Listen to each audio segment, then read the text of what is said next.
So bearing in mind the audience, they don't know where Margate is potentially. So I'm going to say that Margate is, or is a leading seaside resort. It has been for 250 years. And it started a long time ago. It peaked in the sort of 50s, 60s, followed by a rapid descent in the 90s. But now we're in the midst, we hope, of the resurrection. So, it began with that, it used to me, it began with the Royal Sea Bathing Hospital right at the end of the 18th century, which was for the poor people of London with TB to come and take the sea air and dips in the sea in order to recover. And about the same time, so the sea bathing hospital was kind of paid for by royalty who were into sea bathing at the time in Brighton and other places. And they wanted to do this for the poor people.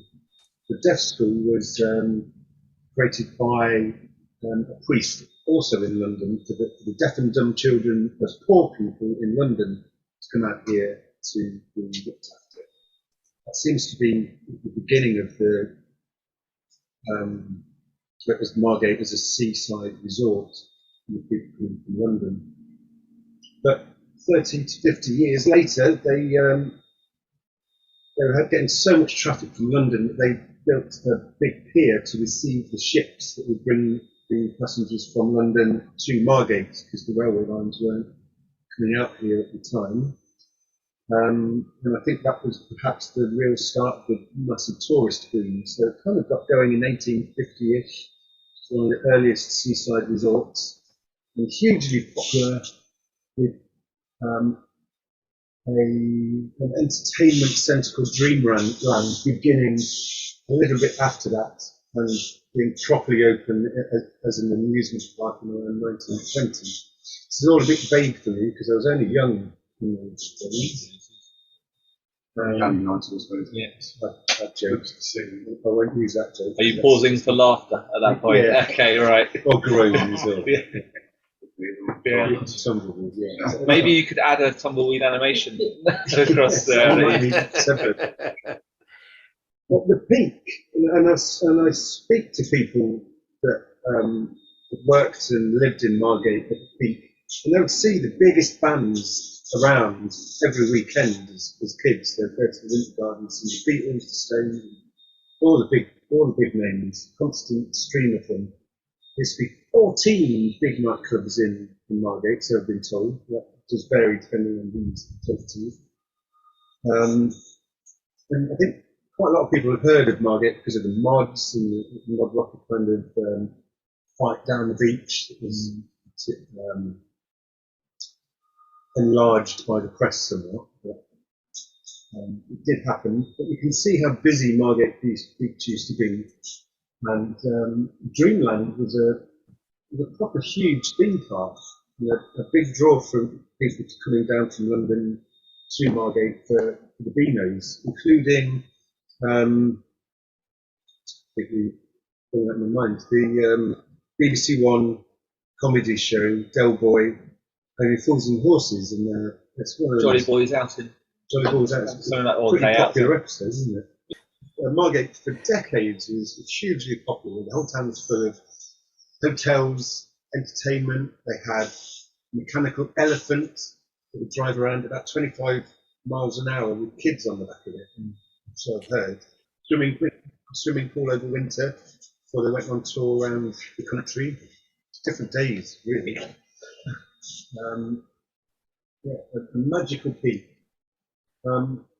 Shortly followed by the bad days, I think I'll call it. And I haven't been here that long, so This was my teenage years. so turn it, give us some reality here. But so the things that caused the bad days was the death of tourism for the whole country, really, with Costa del Sol taking everyone away to the cheap holidays. Things change.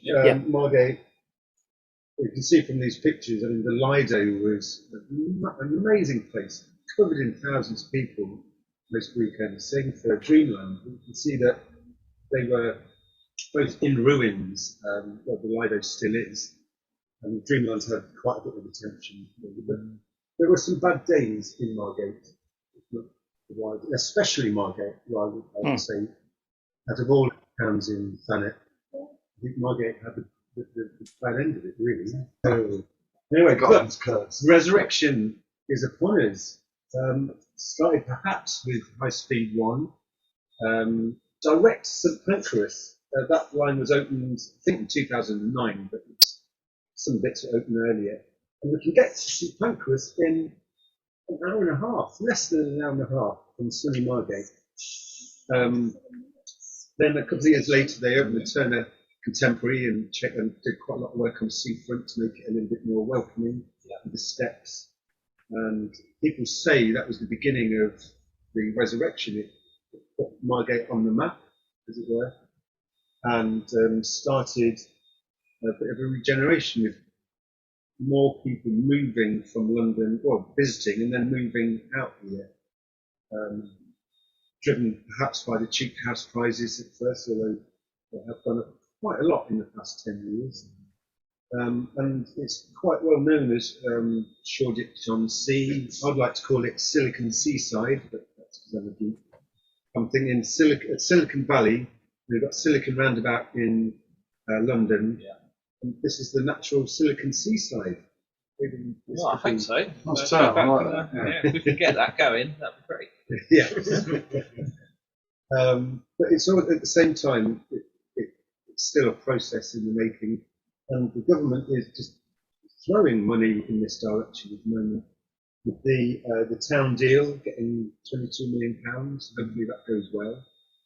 And then there's the Creative Land Trust, where apparently 158% rise in creative businesses in the past 10 years or so.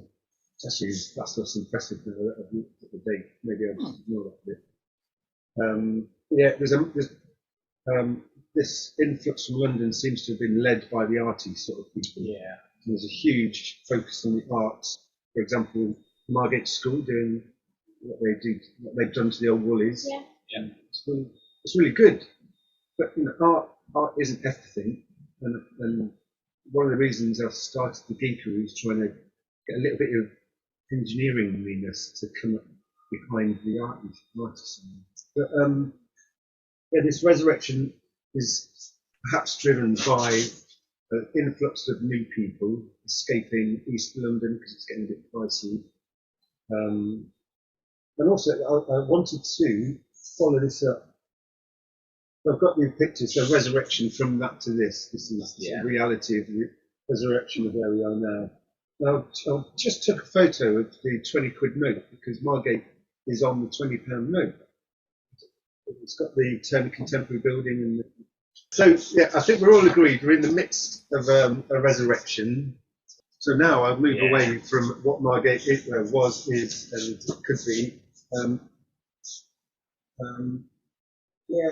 going to make this a little bit less wordy, but apparently the maker movement thing, whatever that is, started with people doing DIY, which was fairly new in the 70s, 80s maybe. Yeah. The B&Qs and that kind of thing opened up, so people started getting a bit makey at home, and it's grown into hacking and tinkering with old existing products, trying to make new ones, and just people getting a bit more handy. And I think the accessibility of electronics and modules from China, 3D printing and technologies like that have made things so much more accessible and fairly cheap. That accelerated the maker movement. 10 years ago, I wouldn't have dreamt of owning a laser, let alone one that could actually do something. It's incredible, really. 3D printing wasn't around that much at all 10 years. It's amazing the stuff you can buy to do stuff, from cheap components from China, and YouTube tutorials. The information is probably the biggest exciting thing that's now available. If you can think about making something, you can always find something pretty close to what you want to do that you can learn from. Apart from new buckets and spades, I've been looking at that, but maybe that's for anyway. So the maker movement is sort of like DIY on steroids. Am I still allowed to say that? You can on acid. Maybe not acid. Right. So I'm going to somehow say what make movement is. Everyone there will know caffeine. what that is. Yeah, on coffee. I'm going to say, Stimulants. Yeah. I can't go into everything in Margate that is part of that maker movement. But I do start off with the Margate School Makerspace. Marina will be very happy to mention the shed in Broadstairs, which is I'm turning 50 next year. It's unbelievable, I know, but then I'll be able to qualify to become a member of the shed. What's the shed? It's the shed is a national kind of organisation, Men in Sheds. Yeah. And it's to help men with their mental health by giving them a place to go and socialise, and they do that by getting loads of machines to do woodworking and working, that kind of That's stuff. cool. They teach each other what to do and make cool stuff. It's really good. I haven't heard of Grandad's Workshop either. Grandad's Workshop, he's brilliant. He's an ex-teacher. He retired and he's got an industrial unit around the back of B&Q. If you want any kind of metal work or kind of making thing, he's the go-to person. He's got an awesome laser cutting as well. This is Really interesting. Really nice guy. So, I mentioned the Steamex. Have any of you heard of Luckman, their computer? Big on YouTube. That's who we were talking about. I went there actually like 2 weekends ago. Oh, cool. He's got a working telephone exchange. And he's just set up this number and you can phone it up. There's something like 2,000 calls and it's not working. And inside there you can phone these various phones and watch the telephone exchange. With the old style, when you let go and then you watch it click. That's right. It's a $5. I mean, that's quite satisfying. Even just that. I mean, but it's machinery, like machinery repeated many times, and then sort of this sort of emerging behaviour you get. It's called astralgia. Astralgia. I used to work for BT. You gotta put that word in. I don't even know how to spell it or even how to say it. But say astralgia. That's just the one word you have on a slide. And there was like a big mechanical chip register. Each time you change a number, you see them jump over. Astralgia Exchange. It was very quickly. Margate Telephone Exchange has a nuclear bunker underneath it with enough reserves to last for a year and a half, still to this day. To have a tour. The one just over there under the post office. Yep. Matt, can we go? Can we go there? We'll start digging now. 1930s, lovely ornate building, massive sweeping staircase in it. And I've only been down to 2 levels below, not into the bunker. You can't, you have to be authorised. But I'm about to start drooling now. You are authorised. They had all the old Videx machines, all the old teleoperator, the CFAX stuff, cassette tapes, massive data reels, all down there, just brand new. Yeah, ready. Brand new stock, still there probably now to this day. And next door to this museum is the Micro Museum, which is also incredible.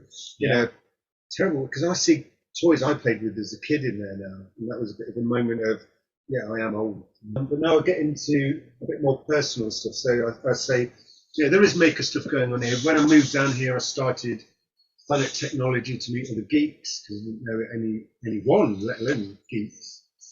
But Margate, for me, has been a bit of a land of opportunity. I've met different people that have given me different opportunities. And here are a couple of examples that would never have happened if I hadn't been in Margate. So I think there are 2 or 3 art projects to talk about now, because Margate, for me, in my experiences, it's quite art driven. And I met this guy through Genetic Moon, through Tim and his partner Nicola, and he wanted to do something for an installation in Greenwich Tunnel called The Space Below. And the idea was that someone had recorded the sounds of sea beasts and their noises to highlight the effect of acoustic pollution in the oceans.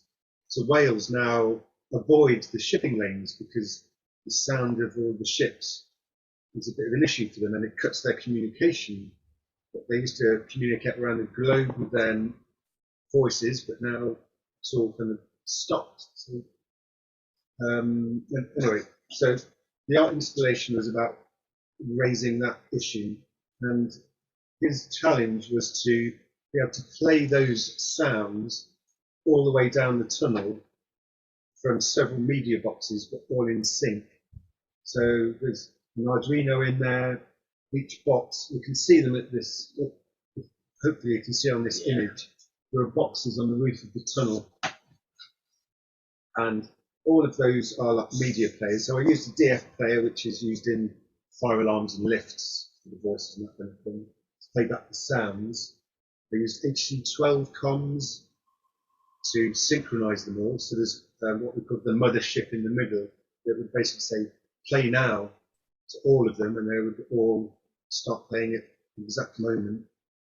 And there's obviously an Arduino in there.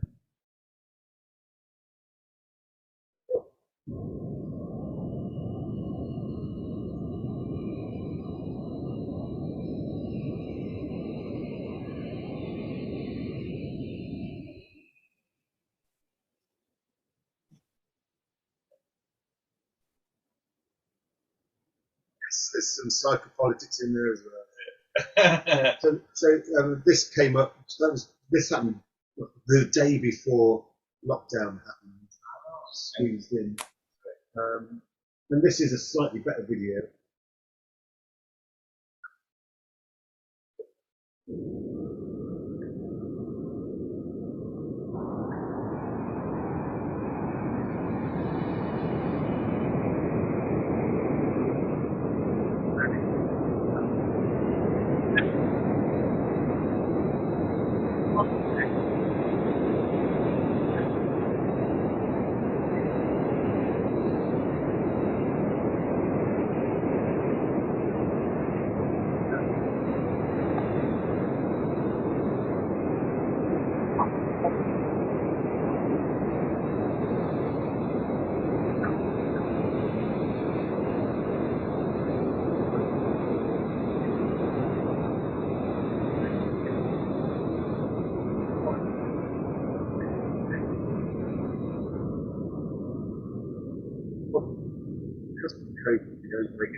So there was no need for anything like this.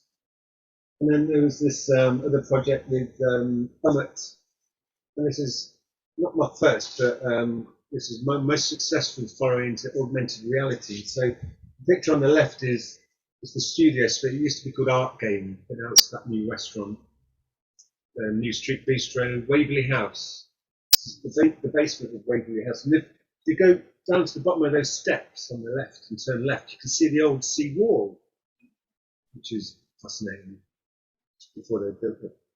Anyway, so you walk down there and you see all these QR codes on the wall, but you go down to that screen and you go to a web page on your phone, and then point your camera at the QR codes, and then you get individual galleries in front of each QR code for famous artists, and there'll be a scrolling gallery for each of them. AR thing was dead easy to do. Just a couple of libraries, especially from this Jerome Etienne fellow. Just a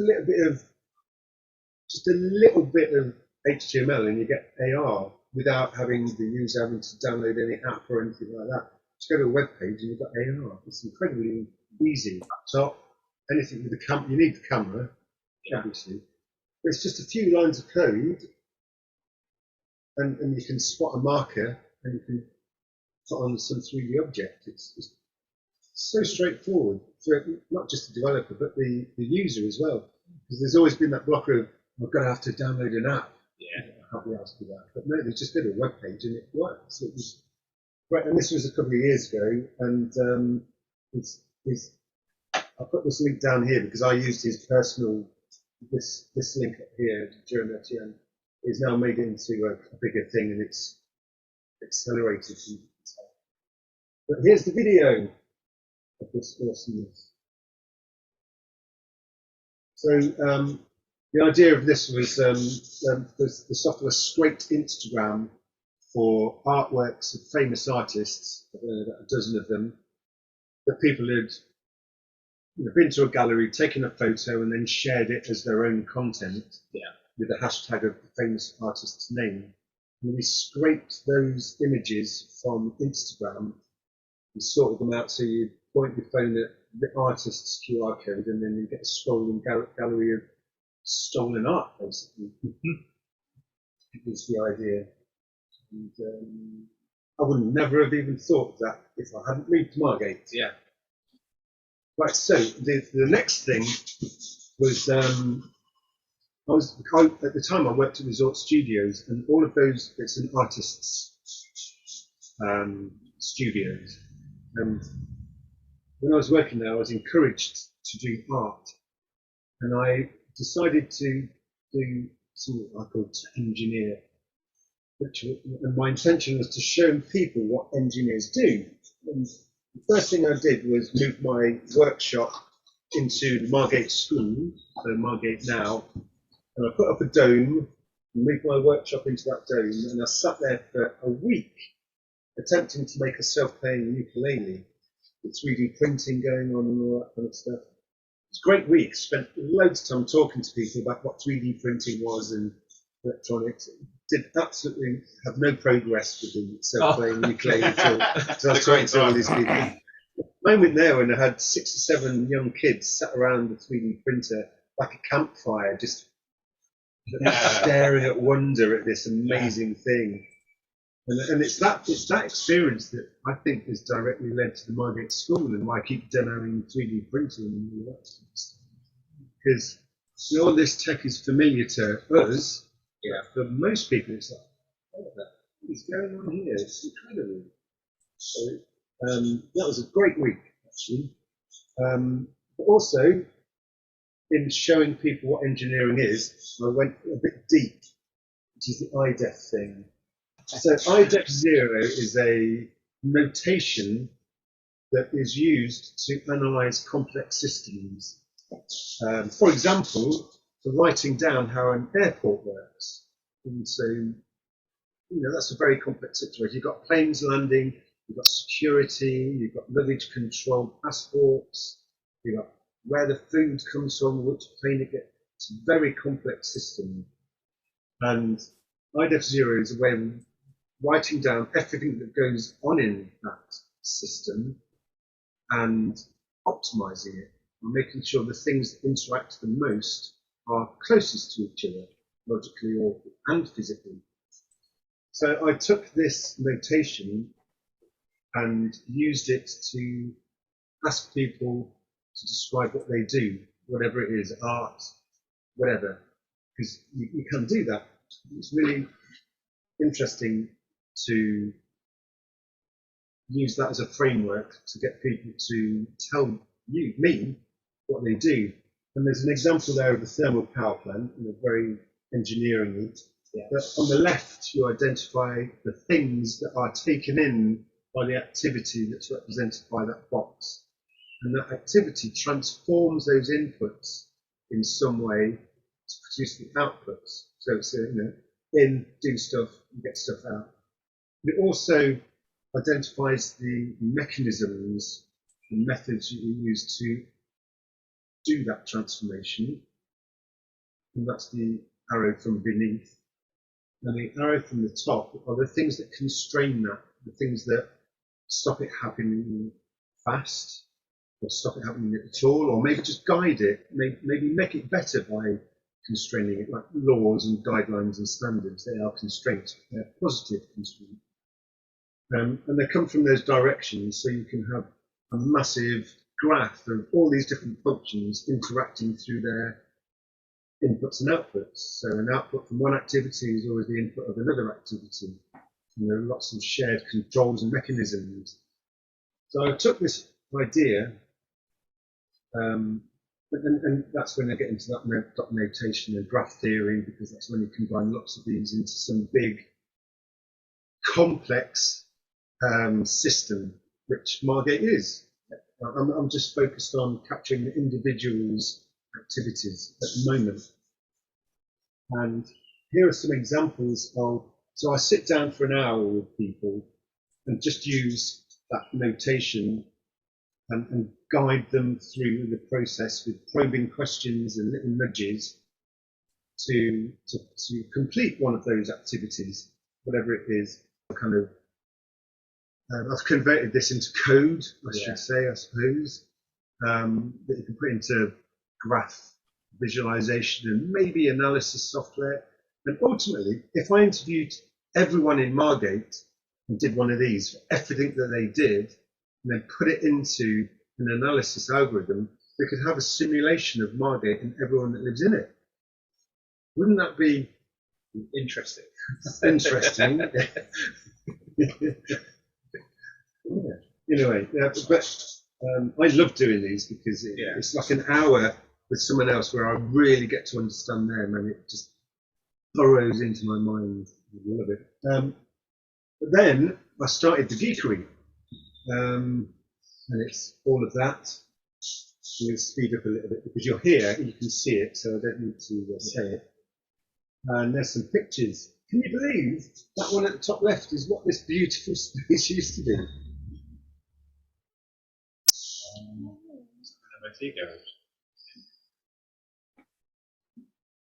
So did the previous slide say how many sockets there are? That's coming. Okay, I thought I saw a flash of it somewhere. I don't know if I imagined it because, you know, whenever I think of the Geekery, 42. Oh, I shouldn't. That should be a competition. How many sockets? Yeah. Oh, yeah. I think that's good. Look at the beautiful insulation. That is what you're sat on right now. Yeah. And you installed all this. Yeah. Mm-hmm. Yeah.